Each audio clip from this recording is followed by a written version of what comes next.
When you need mealtime inspiration, it's worth shopping Kroger, where you'll find over 30,000 mouth-watering choices that excite your inner foodie. And no matter what tasty choice you make, you'll enjoy our everyday low prices, plus extra ways to save, like digital coupons worth over $600 each week. You can also save up to $1 off per gallon at the pump with fuel points. More savings and more inspiring flavors make shopping Kroger worth it every time. Kroger, fresh for everyone. Fuel restrictions apply.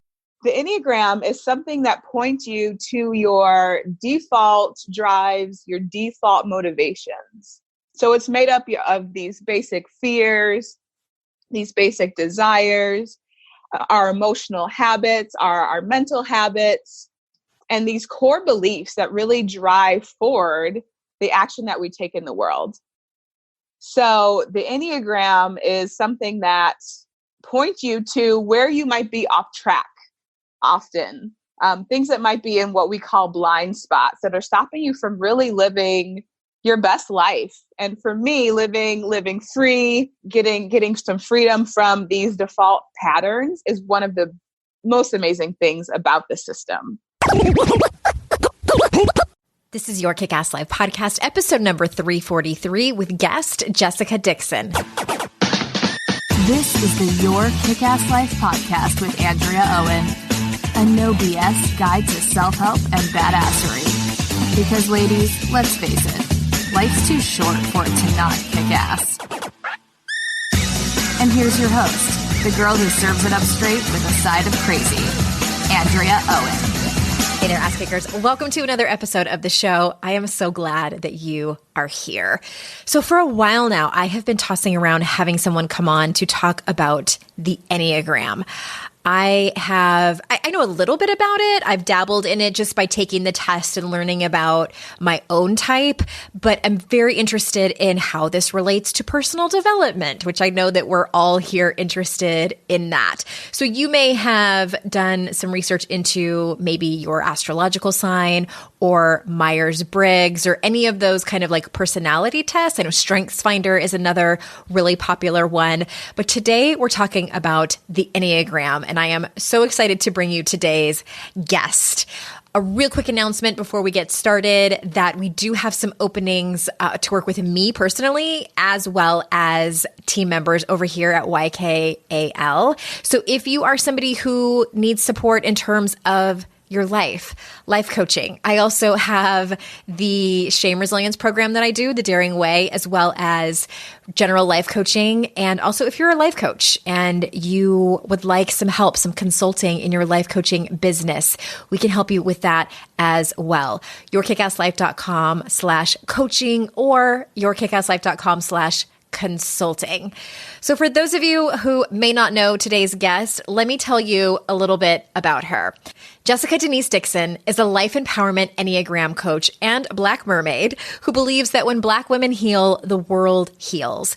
Her stand is to support women of color heal and live authentically with self-trust, self-safety, and full-bodied freedom. Jessica also believes that our desires call us to our future and supports women to get in touch with their dreams. Jessica finds that we have deeper healing when we combine the inner work of the Enneagram with identity work and supports people who identify as white to explore their bias to create the new future. These things have ripples out into the world. So without further ado, here is Jessica. Jessica, thank you so much for being here. Oh, thank you so much for having me. I love that you are the very first person that's ever come on this show. I mean, 340 something episodes, and I love the Enneagram, but I've never had anybody on to come and talk about it. So welcome. Oh my God. Oh, No I feel very special. No pressure. I'm sweating now a little bit, but that's okay. No, we have no one to compare it to. So you're going to do fantastic. Perfect. I love your energy too. Like from the minute we started emailing back and forth, I knew that it was just going to be such a fun conversation as well as an informative. So let me back up. Before I get way too excited, I would love for you to explain sort of what is the Enneagram for people who may have just kind of heard the word but aren't really sure what it is. Oh, I love this question with everything within me because there are a lot of ideas about what the Enneagram is. Yeah. Is it like a So personality test? What is it? right. Like, so I will start with what it is not, because it is not a test. A lot of people will take a test. There are a lot of tests for it, but the Enneagram is a system that has been around much longer than tests. Whereas with other systems, it's like a test was developed concurrently. And so, we have like the Myers-Briggs, and you have a Myers-Briggs test that has reliability.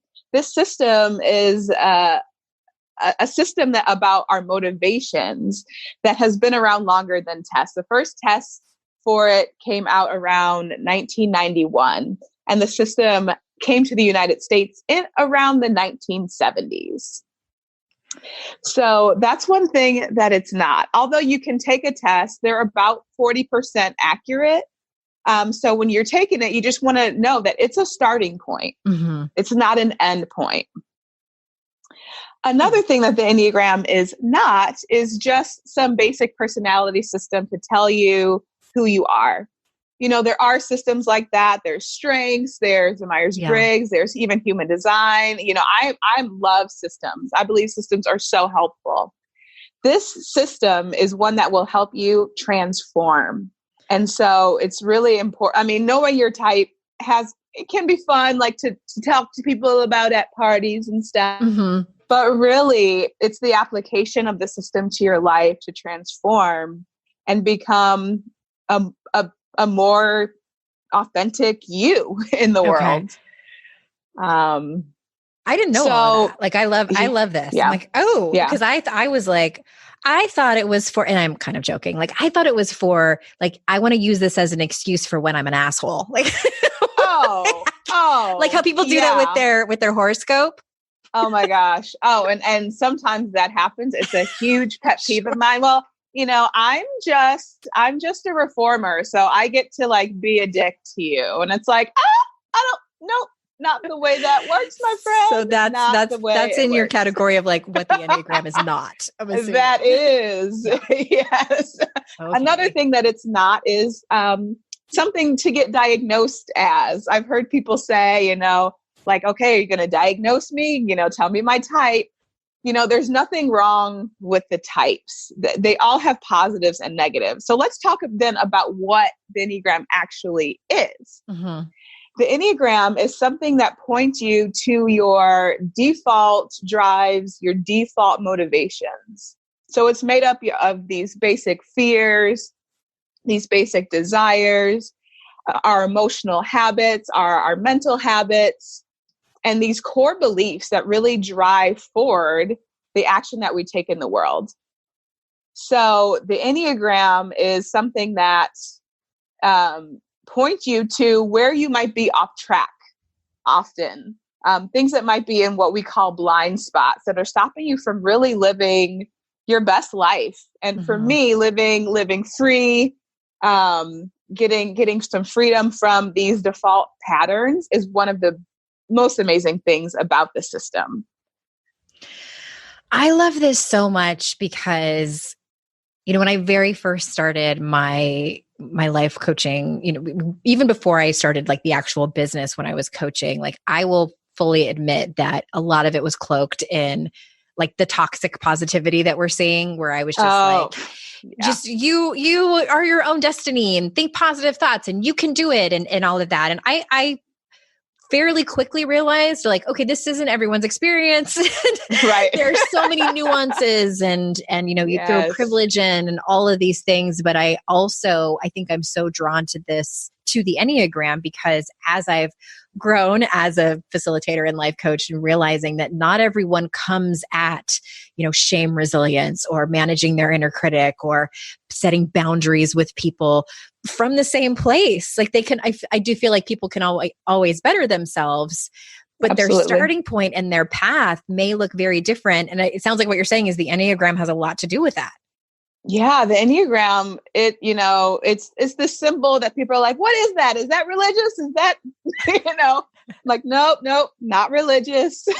Well, who created it? I mean, I don't mean to interrupt you because I know you had a thought there, but. Yeah. Oh, this is a great question. So there's a little bit of mystery about how exactly the Enneagram was created, but it's, the symbol actually dates back to almost, the earliest symbol that I've heard of dates back 2500 BC, a long, long time ago. This symbol has been around. And so there's a lot of history to it, a lot of the history about how it's even come to us. It's sometimes a little bit mysterious. It's said to be used by desert fathers and used as a spiritual tool within indigenous communities long ago. So, there's a little bit of like, I love the mystery of it. And I love how, even with that mystery, that it's applicable to so many people in so many places throughout the world. Okay. So you also like to talk about, well, first of all, I love that you can create an entire business from this. And I've also seen recently that there are therapists that use the Enneagram with their clients. So I love this. But so you also like to talk about how it can very much, and this is kind of what we were talking about around people's self-awareness and even empathy. So can you say more about that?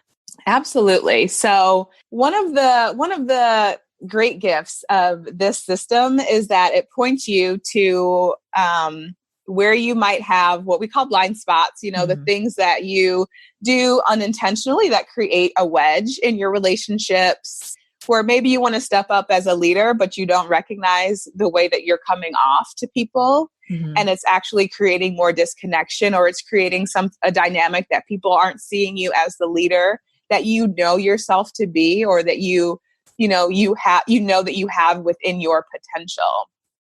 So when people start doing their work, you're not just looking at like the bright, shiny things. A lot of people actually mistype because they're thinking of themselves as like the bright, shiny parts of themselves. But the Enneagram really points us to, okay, where are your fears driving the car right now? Yeah. Like where are these core beliefs that you have to be strong, or you have to avoid these certain things, actually the thing that's driving you forward. And then when you start to see that, you actually have more access to more emotional intelligence, more empathy for understanding yourself, and then understanding other people. The system actually points to the fact that there are 9 distinct types that are motivated by different things, that have different energetic focus, different emotional focus, different mental focus. And it helps us actually understand, that maybe the conflict that I have with someone has nothing to do with the thing that I think that it does. It's actually just that we're just different, right? It's not like that there's a personal issue with me that person has. It's like, no, their focus of attention is just totally not the same. And so when groups, when people in relationship, when teams start to do this work, it opens up a whole new world. Because if I can see that a type 1, who is often called the perfectionist, that their focus of attention is the flaws, then I don't take it so personally when I'm corrected. I'm like, okay, that is their use. I mean, they might not know how to communicate it, and that might be their work, but they're utilizing one of their superpowers with the team right now. So I don't have to take things as personally. I can actually see this person has a different focus of attention, and it's different than mine. Yeah. I'm like a get it done and let's move on kind of person. They're like a no, let's slow down. Let's look at all the things and make sure that it's perfect. I imagine that, and I've had this in my experience, that once you look at your type and you look at like the motivations and also the fears that they have, it can feel validating as a human being. Because I think, and I don't work with men as much as I work with women, but I know for a lot of women, especially the more assertive and dominant, powerful, I'm using air quotes over here, types, we grow up feeling like we're wrong. Like, no, you don't act like that. You need to be more passive. You need to be more quiet. You need to be more compassionate.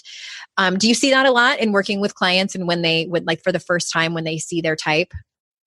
Yeah. So there's a mix of reactions when people usually find their type. Some feel like it's like a punch in the gut. they're like, oh, well, why would anyone want that? There's sometimes a strong shame reaction.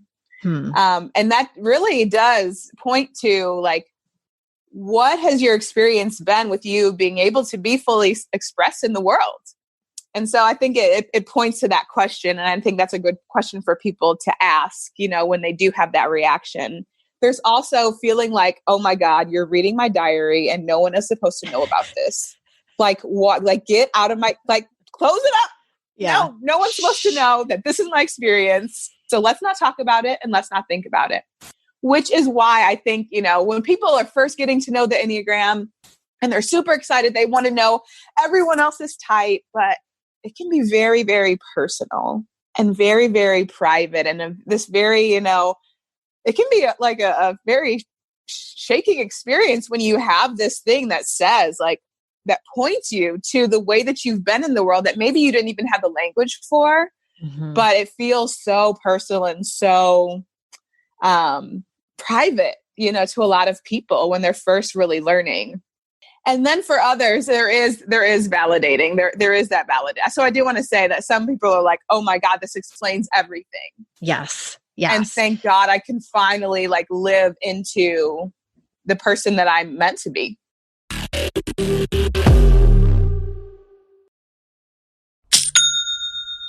Shopify's already taken the cash register online, helping millions sell billions around the world. But did you know that Shopify can do the same thing at your retail store? Give your point of sale system a serious upgrade with Shopify. With Shopify, you get a powerhouse selling partner that effortlessly unites your in-person and online sales into one source of truth. Track every sale across your business in one place and know exactly what's in stock. Connect with customers inline and online. Shopify helps you drive store traffic with plug-and-play tools built for marketing campaigns from TikTok to Instagram and beyond. Get hardware that fits your business. Take payments by smartphone, transform your tablet into a point of sale system, or use Shopify's POS Go mobile device for a battle-tested solution.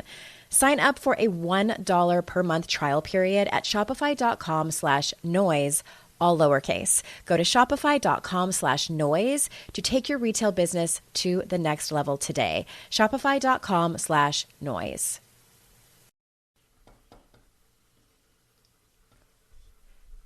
Fast forward to the end of 2024 and think about your goals. What can you do right now to give yourself the best chance of succeeding? If you want to learn a new language, you absolutely should get Babbel. Don't pay hundreds of dollars for private tutors or waste hours on apps that don't really help you speak the language. Babbel's quick 10-minute lessons are handcrafted by over 200 language experts to help you start speaking a new language in as little as 3 weeks. Babbel's designed by real people for real conversations. Studies from Yale, Michigan State University, and others continue to prove Babbel is better. One study found that using Babbel for 15 hours is equivalent to a full semester at college. Now it's so easy to speak simple conversation phrases with the guy that takes care of my lawn without having to consult language apps. Here's a special limited time deal for our listeners. Right now, get up to 60% off your Babbel subscription, but only for our listeners at babbel.com/noise. Get up to 60% off at babbel.com/noise, spelled BABBEL.com/noise. Rules and restrictions may apply.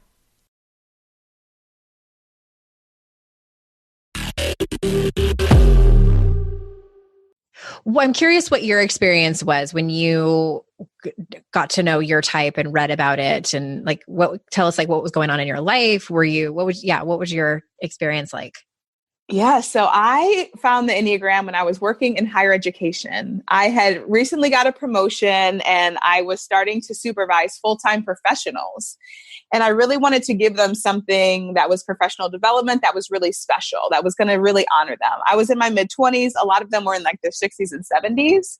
So I didn't just want like a strengths finder, like something, you know, that's all fine. And I love the strengths finder and like no shade, but I wanted something to them that would actually just help lead them forward, you know, and not just like point to the good things, but also say like, hey, here's something that can actually help strengthen you. Yeah.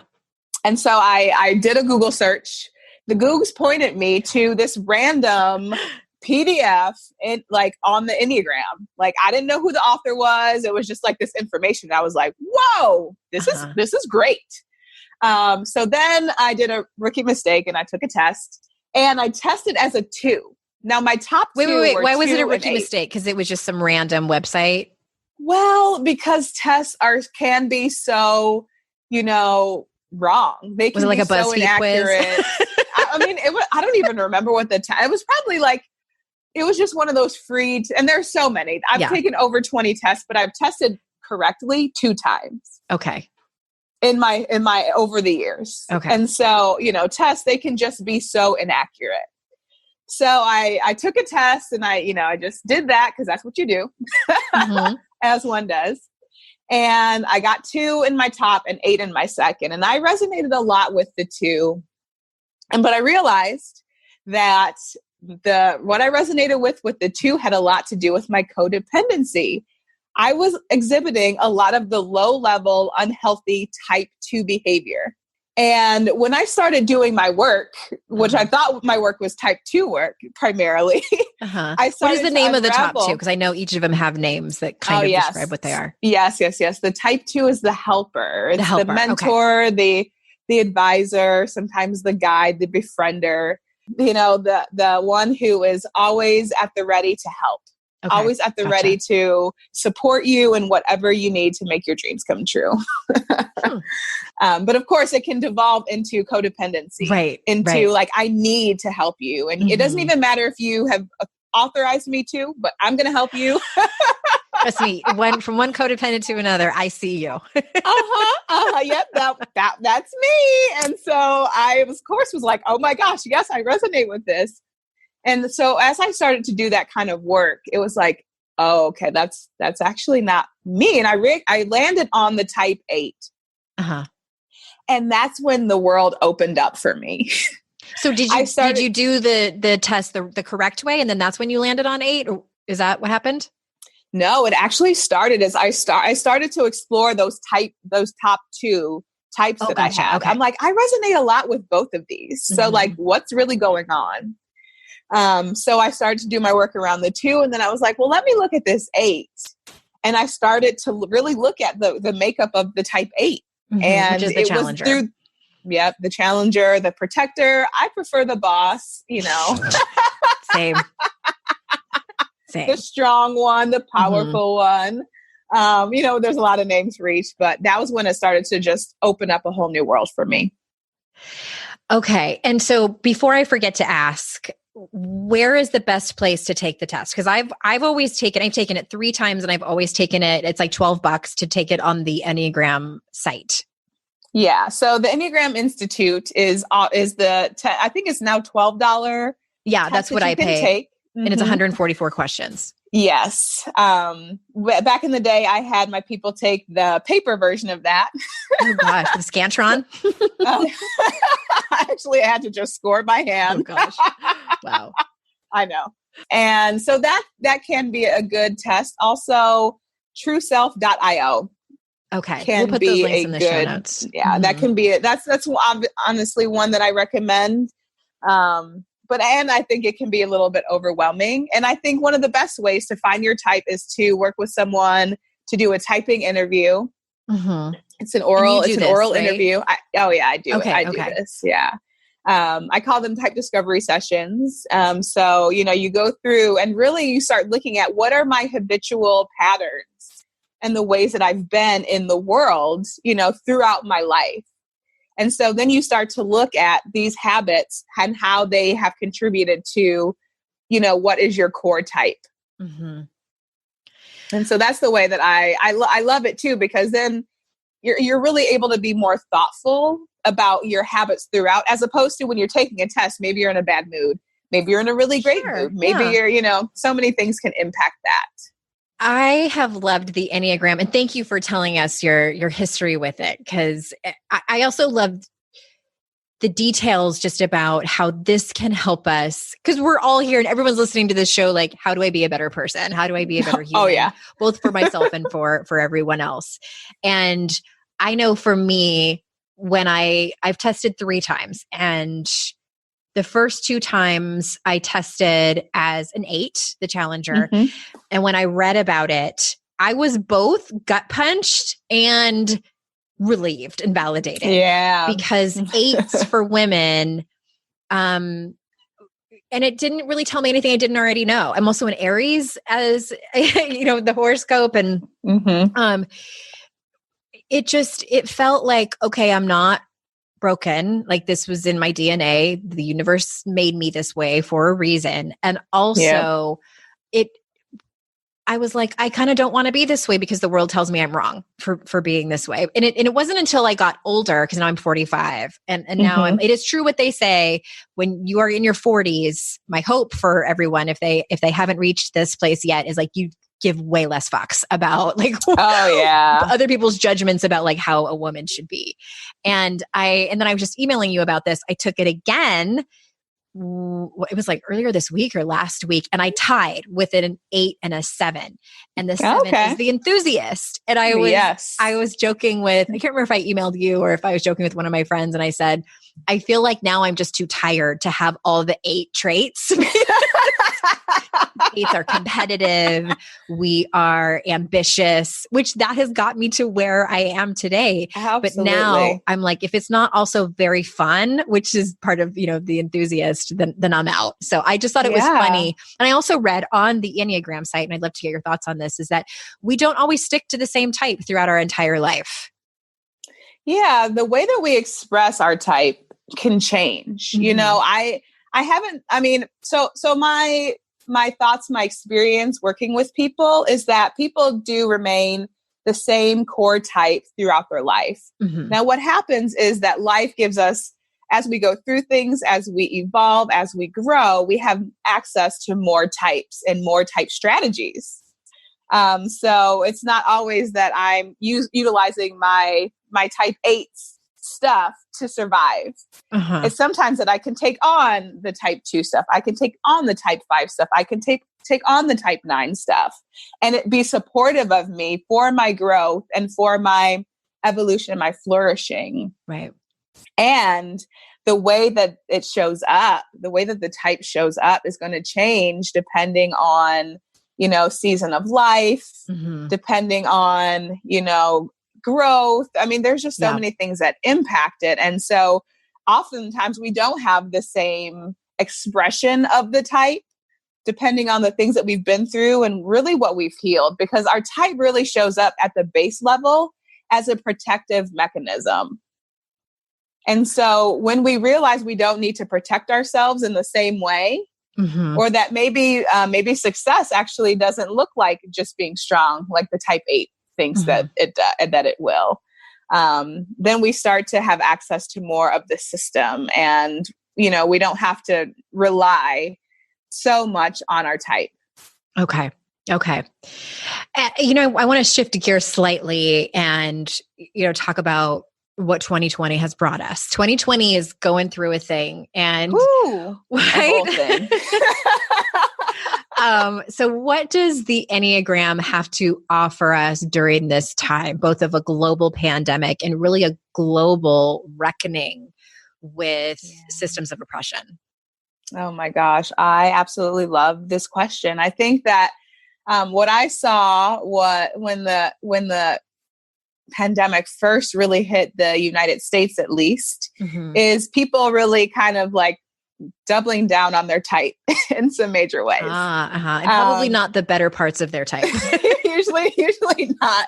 The type 8, I saw type 8s like, I don't need to wear a mask. What are we locking down for? Like what happens sometimes for the 8 is this sense of invincibility, this sense of like, I'm untouchable, I'm strong, nothing is going to harm me anyway, because I have made myself powerful. And so, that's not always the greatest thing. It can be supportive, and it can, like I said earlier, drive disconnection with people, with what's going on in the world. Yeah. And with so reality. I saw that with a lot of people kind of like doubling down on their type, the type 7s that I know, the enthusiasts, they made even more plans, and they had to make sure that their calendar was still full, even though, everything was kind of shut down in their lives. So people found ways to still be strong in their type. Now, what I believe is the offer of at least coronavirus and the slowing down is actually being able to slow down to be able to see ourselves more clearly and to be able to then really choose and create a new world that we're going to live into. One of the things that I work on in this business is helping people actually get to their desire. What do you really want in life? And what do you want to create? What is the world you want to create? And I've just, believed from the kind of the start of coronavirus, even though my whole life was shut down and I didn't enjoy it. And I spent a whole lot of time out with the people. But I saw it as an opportunity for us to create, okay, when we're out of this, what do we want our world to look like? When we're out of this, do we want to still be living in those same protective mechanisms, or what can we do now to support ourselves so that we're more free to be in the world? Yeah. And I think with a lot of the, the social issues with, Ahmaud Arbery's death, Breonna Taylor, George Floyd, that has awakened many, many people. And one of the gifts that I believe has come is the opportunity to actually look at how is our identity, our sociocultural identities, our race, our gender, all of those things. How do they impact how our type expresses ourselves? And how does our type show up to either maintain systems of oppression or to dismantle them? Because you're either doing one or the other. Right. And if you're not thinking about it, it's likely that you are upholding them. It's likely that you're upholding the systems. Yeah. Yes. And well, that brings me to, I know that you have a group program called Disrupt, where it uses Enneagram work to transform bias. So can you explain how Enneagram works specifically to help people transform bias? Yeah. So disrupt the narrative. It's a total like a type 8 thing. We always want to shake things up. Yes. Well, I have a business called Your Kick-Ass Life. So I mean, if that doesn't scream 8, I don't know what does. It's almost funny at this point. Totally. Anyway, disrupt the narrative. Yeah. So disrupt the narrative. It's a 3-part program. So it's 9 months, because what I really want people to get is that this is lifelong work. And what we need to do is we need to slow down. Yeah.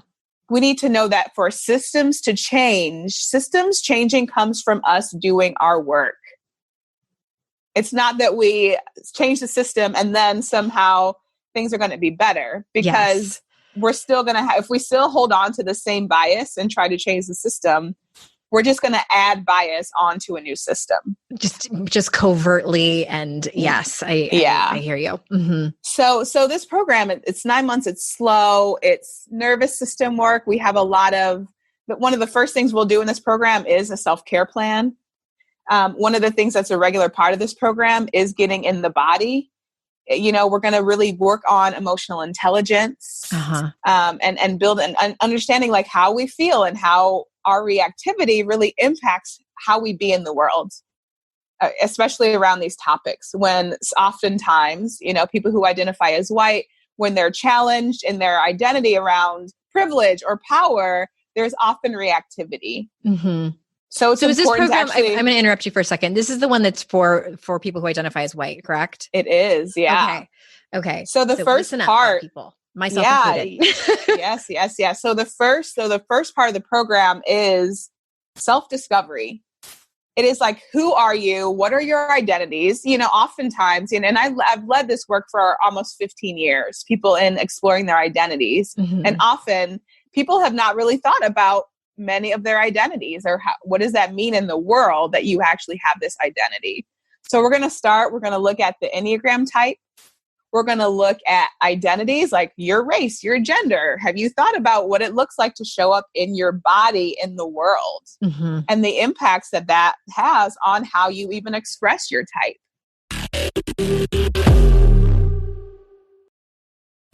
Today's podcast is sponsored by MIDI Health. Ladies, are you over 40 like me and dealing with hot flashes, insomnia, brain fog, moodiness, some vaginal dryness, or weight gain? Don't just accept it as part of aging. These symptoms are often linked to hormonal changes during perimenopause and menopause. At MIDI Health, they get it. Their experts know what you're going through and how to help. MIDI clinicians are menopause specialists offering safe, effective, FDA-approved solutions. And guess what? MIDI Care is covered by insurance.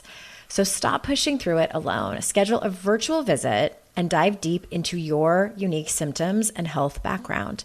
You'll walk away feeling heard and with a plan to start feeling better. Visit MIDI Health today and reclaim your well-being. You deserve to feel great. Book your virtual visit today at joinmidi.com. That's joinmidi.com. joinmidi.com. I have definitely been in that place where my paycheck ran out before the next one got here. Life doesn't happen bi-weekly, so why should payday? The money you earn can be in your hands today with Earnin. Earnin is an app that gives you access to your pay as you work, up to $100 per day or up to $750 per pay period. Just download the Earnin app and verify your paycheck. Then access up to $100 a day as you work and leave an optional tip. Any money you access plus tips are automatically repaid from your next paycheck. You can use Earnin to pay for a girls' night out, a last-minute gift for a loved one, or even summer camp for the kids. Make Earnin a part of your financial routine and join Earnin's over 3.5 million customers who say things like, when I think about Earnin, I think about financial stability, security. It gives me a lot of peace of mind. Download Earnin today, spelled EARNIN in the Google Play or Apple App Store. When you download the Earnin app, type in noise under podcast when you sign up. It really, really helps the show. Noise under podcast. Subject to your available earnings, location, daily max, and pay period max. See earnin.com/TOS for details. Earnin is a financial technology company, not a bank. Bank products are issued by Evolve Bank and Trust, member FDIC.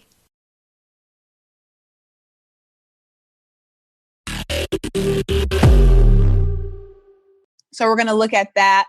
We're going to start really diving into what are the core beliefs, core fears, core desires, often things that are unconscious to us in the world. So we're going to look at those also while looking at what are some of the unconscious bias that you may be holding on to. Mm-hmm. You know, that you don't know, they're kind of just like not inside your perspective. So we're going to bring them out Mm-hmm. so that when, you know, we're also going to look at the ways that you handle triggers. Okay. Well, I love that points back to nervous system. Like I am seeing, you know, I had my own kind of awakening in 2016 and I'm seeing a lot of going on right now, what I was experiencing in 2016. And that is a nervous system meltdown. Like the motherboard is frying. Yep. And then that's where a lot of people just step back and they're like, I'm out. I don't know what to do with all of this. Yes. I love that you start there. Yeah. This is why this is slow work and it's lifelong work. And so 9 months is, you know, it's a foundational piece. And the reason I say it's lifelong is because I will always have this beautiful brown skin. Mm-hmm. And I know that since it's lifelong for me, it has to be lifelong for everyone else. Yeah. And it can't just be something that you go through and then that you're done. But there has to be an unraveling of your nervous system, an allowance for it to just actually heal, for you to express yourself fully. You know, even the things that you would never say out loud, but thoughts that go through your head, and to be seen, and for there to not really be shame. You know, I would just believe in full self-expression, and I don't want that expression to harm people of color, which is why this program has been created. Yeah. Because I have found that when white people who identify as white, often are first doing work around whiteness, which is a culture that it's created and curated, that they, you know, people of color have known that you're white your whole life and it's new to you and we get it. And it can be very draining. So I'm creating a space for people to look at that freely, to be able to say whatever is, and so that they can like let go of what needs to be let go of and actually know how to deal with things in their body, how to stay in their body, how to develop the emotional intelligence to move forward. And so that first phase, that self-discovery phase, that's really supportive of the second phase, which is where we unpack issues like racism, power, privilege, all of those things. The second phase is the longest phase.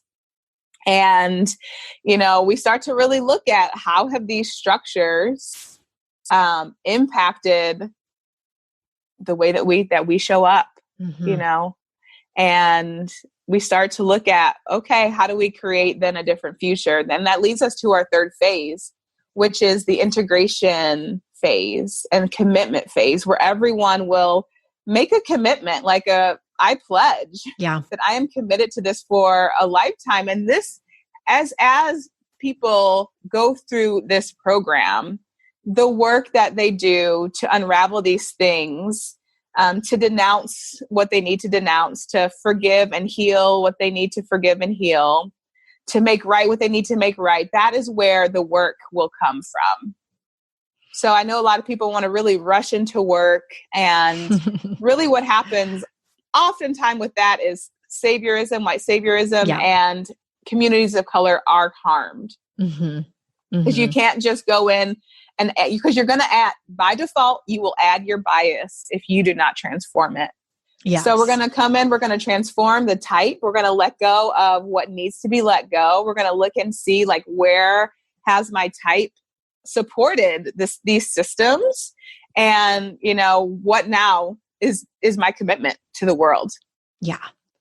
I love everything. And it sounds like it's been curated and structured incredibly carefully and thoughtfully. And I think that, I love that it's 9 months long. I think it's imperative. And also, I just wanted to sort of underscore that last part that you were saying about causing harm, because I've done that. When I had my own awakening, I jumped from, I think it's Barbara Love that has the, I forget what the framework is that she calls it, but she talks about, awareness, like just realizing, that we're white and the harm that is caused and the whole system of racism, and oh my gosh. And then her next phase is analysis and then action. Well, I skipped analysis and went straight into action as an 8. This is the part where I blame my 8. For being an asshole. No, I'm just kidding. But it's, it was cloaked in white saviorism. And as a leader, as someone with a platform, I felt it was my obligation and my responsibility, which isn't untrue, but I went about it the wrong way. And I freely admit that. And fairly quickly, probably not quickly enough, but took 17 giant steps backwards and said, okay, now is not the time for me to take this massive action and talk about it and educate. Now is the time for me to listen and learn and do my own dismantling and a lot of the things that you said. And so for anyone interested, that link will be in the show notes. I'm not done asking you questions yet though. So perfect. I'm not done. I want to kind of shift gears and ask you about Enneagram in relationships, because now that I searched for Enneagram, I'm seeing all these Google ads and just articles that keep coming up of like, who are you best in a relationship with? And I haven't clicked on them. I'm like, I need to talk to Jessica first. Because I'm afraid it's going to say that my husband, and I don't even know his type yet though, but so can you talk to that a little bit? Yeah. So I know that there is, when people find their type, they do want to know, oh my gosh, who would be my best partner? And, it's almost kind of like the party trick thing around, the BuzzFeed quiz. Yeah. Yeah. Well, what I would like to say is that there's not a rule. There's not, people try to provide guidelines, but really, two people who are moving toward health in their own ways are going to be able to support the full self-expression of the other. To make it work. Yeah. I was hoping you would say that. Yeah, absolutely. It really, because people are like, oh, I was actually kind of joking with a friend. I was like, I don't know if I would date a 5 because of this, and this. What's the 5? What's their name? The investigator, the observer. Okay. Yeah. So 5s are very much head types. They're very much into details. They can be collectors. That's what I think my husband is. Oh yeah. And they're also, there's some things I'm like, okay, there's like sometimes a rigidity around, information and, well, this rule doesn't apply. Like, you didn't apply this rule like to every single thing. And I'm like, that's a little rigid for me. So like a lot of people probably with Asperger's are fives. I'm making a sweeping generalization, but that's what it sounds like a little bit. That is a sweeping but I love someone with Asperger's. So yes. Well, what I would actually guess is that there is mistyping, that they would probably be most likely to mistype as fives because they do have that directness and that attention to detail. But it's not necessarily, it ain't necessarily so. Okay. Yeah. Well, it's interesting because I think this is what you and I was mentioning in one of my emails to you, is that I've dated, and I don't know for certain, but I've dated a couple of guys who I'm pretty sure were eights, and it was a disaster because I felt like it was a power struggle and I was just always exhausted in the relationship. But I will say this, I also dated those people when I hadn't done like any work on myself. I highly doubt the people that I was in the relationship with had either. And so now, 20 years later, and especially after just what you said, two people that are doing the work on themselves can absolutely make it work. So yeah. Possible, but I still don't want to date an 8. Right. I've thought about it, but I'm like, this, one of my commitments lately to myself has been that I'm not going to be interested in any romantic anything in which I'm in a power struggle. I want someone who really creates the space for me to let down those walls, where I don't have to put them up, where I don't have to be the strong one all the time. And there are people who have been that, and I have found myself much more attracted to them. Whereas like a younger version of myself would have probably seen them as weak. I would have seen them as someone that I could take advantage of, if I'm just being really, really honest. Yeah. But the work that I've done has allowed me to actually see that when I am vulnerable, I am really at my strongest. That it's not just a matter of that I have to just be the strong, powerful one all the time. Like, no, it actually creates, a lot of strength when I am vulnerable, and people feel like they can be their full selves and actually be. One of the superpowers of the 8 is helping people step into their power and empowering people to like be the biggest versions of themselves. And so when I actually show my vulnerability and my strength, then I actually allow other people to do the same. And for me, there's nothing better than that. Right. Yeah. But it took me a while to get there. Before, if I would just be like, oh, I can walk all over you. Now I'm like, oh, you actually are giving me the space to be who I am fully. And thank you. And it is a gift, and it is really, really beautiful every time that can happen. Yeah. I mean, I love that so much, partly because that's how I have built a business, like exactly how and I walked into vulnerability sort of on accident from a place of, if I don't tell this story, I feel like I might die, just dying inside. And I started a blog in 2008 and was sort of both mortified and exhilarated that people were not just reading it, but could relate and were emailing me and say, thank you for telling me this story. When I got sober, it was the same thing. And so I love everything that you just said.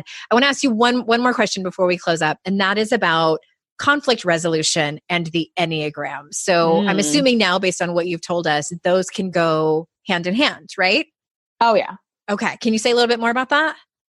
Yeah. So one of the things that I have, in my prior life working in higher education, I taught a lot of conflict resolution. And one of the ways that I taught it was through the lens of the Enneagram. One of the ways that I still teach it when I'm doing those trainings is through the lens of the Enneagram, because it's important for us to actually know, when is this conflict because I feel like I need to protect myself?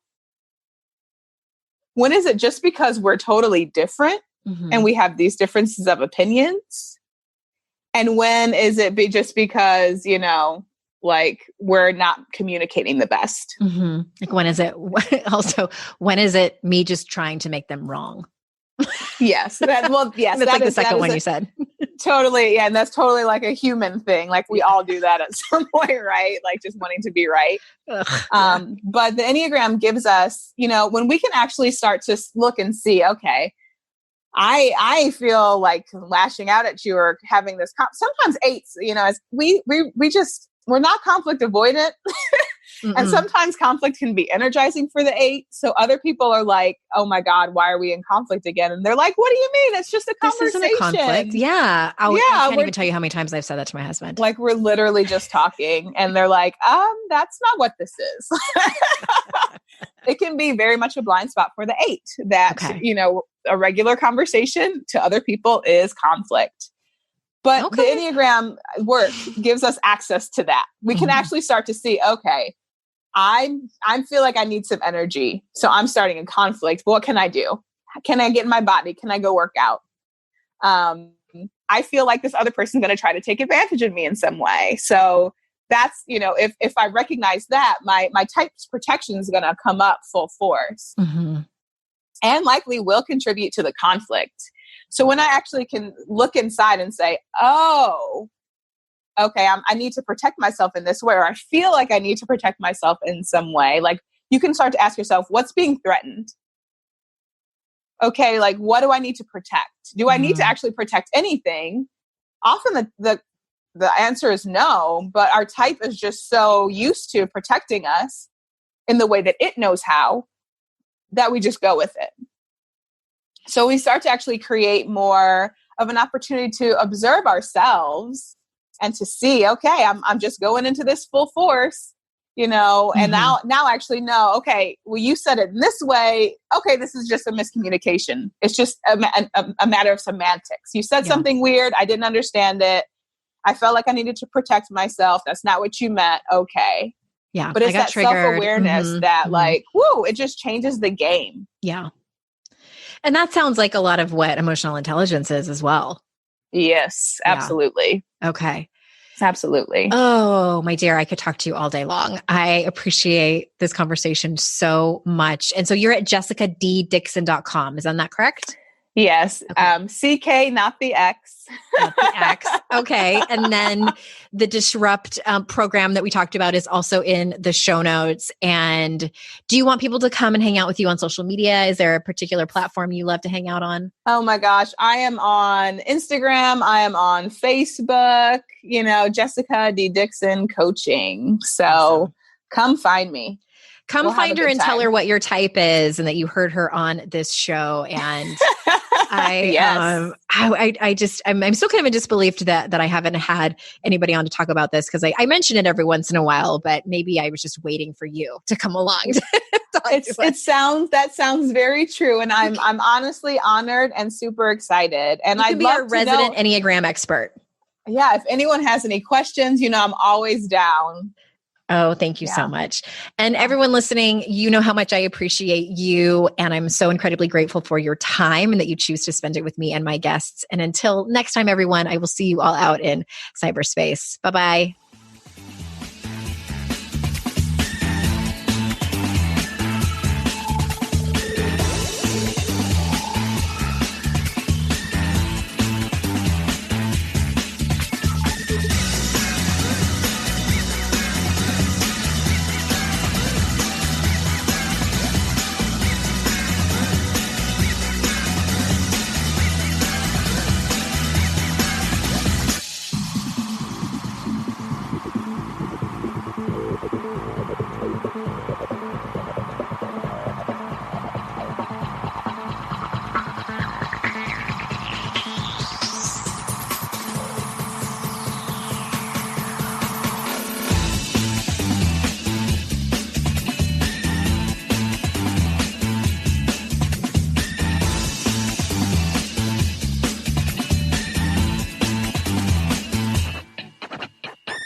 I'd like to introduce you to the Minimalist Moms podcast. It's hard enough being a mom, and the last thing you need is stress from too much stuff and an overcrowded schedule. For too long, I lived with the mindset that bigger was better, and the more I added to my life, instead of feeling better, I felt overwhelmed. It was time for a radical new mindset. Less is more. I'm not into extremes. I didn't throw everything away. My brand of minimalism is more about adding than subtracting. Get rid of the excess to make room for what you love. In other words, it's about living life with purpose. I hope you'll listen in and my guest and myself can inspire you to think more and do with less. The Minimalist Moms Podcast, available wherever you listen to podcasts.